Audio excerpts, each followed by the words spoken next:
Never thought I'd be reviewing this anime again, but oh boy, we are here. I welcome you all to my Yakuten Saiban, or in this case, the Ace Attorney Anime Season 2 review. Today we're going to be talking about the first episode, The Lost Turnabout. I'll provide a little info on the plot as well as some main points I found. This will not be a long review either because it's running late and I want to make sure I get it out of the way because I'm too tired. What can you do? Even a guy like me needs rest. Let us begin. Phoenix Wright is gearing up for his case to defend against Maggey Byrde. There's just one problem. He doesn't know who he is and what he's doing. With a case of amnesia, Nick must prove his client's innocence and try to regain the memories he's lost. A simple summary, since this case pretty much is an adaptation of the first case of Justice for All. Yeah, I will explain my reasons for that in a minute. And yeah, the second season has arrived, and I never really thought we would actually get a second season. As I mentioned in my season finale review of the first season, I hope that the second season will adapt Trials and Tribulations. And hopefully they will. But surprisingly enough, the second season's here, and this is how it starts. With the first case of Justice for All. All I can say is, why? Why? Now, I can understand the second half of the first season did cover Justice for All, but the Lost Turnabout was left out for some reason. Thankfully, now they put it here, but I believe that they did this just to set up the anime itself, so that way we can go full speed with the rest. And I hope that it will not disappoint. With a new season, we also get a new opening theme. It's called Never Lose by Tomohisa Yamashita. It's interesting, I really like it, you should give it a check out if you can, and it helps set the series up nicely. Since this case, as of course an adaptation of The Lost Turnabout, serves as a tutorial for the first case in Justice for All, it follows things to a T. The only difference is that there is no tutorial, and the anime plays out as it should. Although if you've already played the Ace Attorney games by this point, you've already figured it out. What makes it most interesting is how the anime does at least a pretty good job trying to follow as it is. And the pacing for it is a bit fast. Yeah, I know, it's a 22-minute cartoon, but it makes me just like, the pacing was like a bit quick. But I believe that is to be expected, especially if it was similar to that of the first Turnabout. At least the first Turnabout was short because it made sense. The Lost Turnabout, however, had a former and a latter. Here, though, it was just one trial from start to finish. Although what makes it interesting is that Phoenix now having his memories, and then little by little, he learns to be an attorney again. That, to me, is the highlight. And it shows that Phoenix Wright still got it. He really does. Also, the animation also provides some unique yet funny expressions. I will commend the anime for that, because some of the expressions are just outright funny and hilarious. Justice for All portion of the first season especially, since some of them were ridiculous.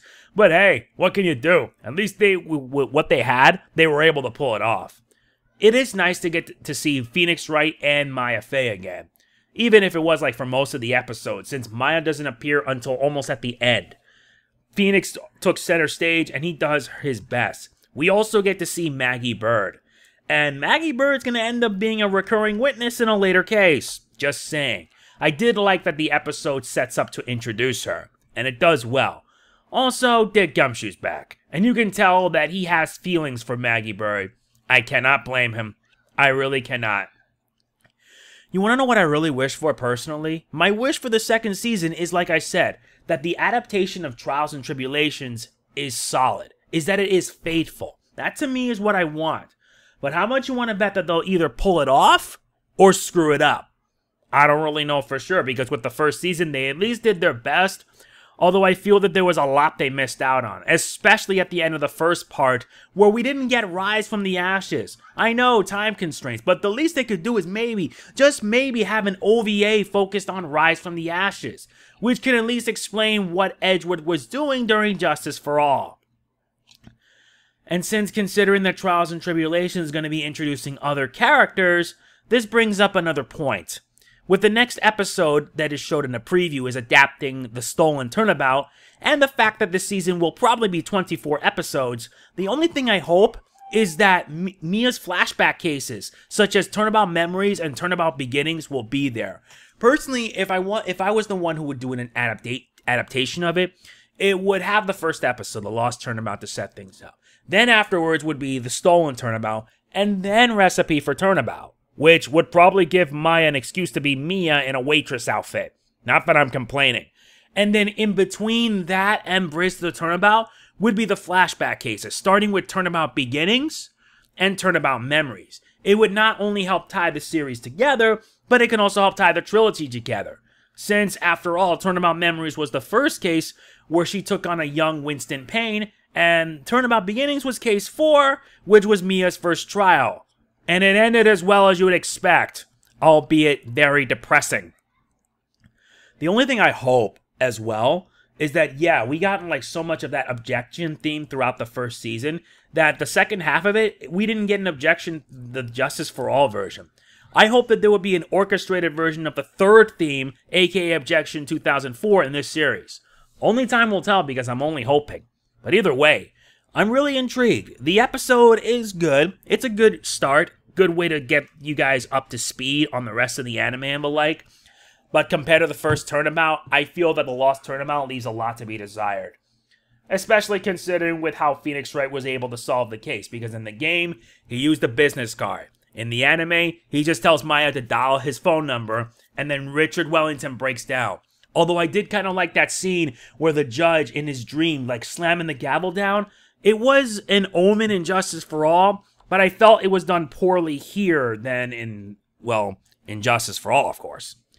So either way, my final score for The Lost Turnabout is an 8 out of 10. It's a good episode, good episode to start things off, although I am a bit worried that this anime may either be good or be a bit meh, because I only hope they can pull it off. Please don't let us down, guys. Please deliver us a solid adaptation of Trials and Tribulations that we all can remember by. Oh, and you also wonder that there's no music here either. Let's just say I'm running late with this review and I want to make sure I get this up. So yeah, do forgive me. That is going to be it for this Ace Attorney anime review. If you want to see the episode, it's on Crunchyroll if you want to look it up. Just Google Crunchyroll and you can just find the episode there. So yeah, that's going to be it for this Ace Attorney anime review. You'll be seeing another one next week where I will cover the first trial of the Stolen Turnabout. If you enjoyed the video, please be sure to hit the like button. It really does mean a lot to me. Please do not forget to like, comment, share, subscribe, and more importantly, click the bell. Doing all of it helps me out. And if you want to support my channel, you can support me via Patreon. All it takes is $1 a month. And if you want to get a shout out at the end of every video I upload, it'll be $5 a month. So yeah, that's it. This is MegamanNG signing off. Peace out. See you next week. Igi'ari!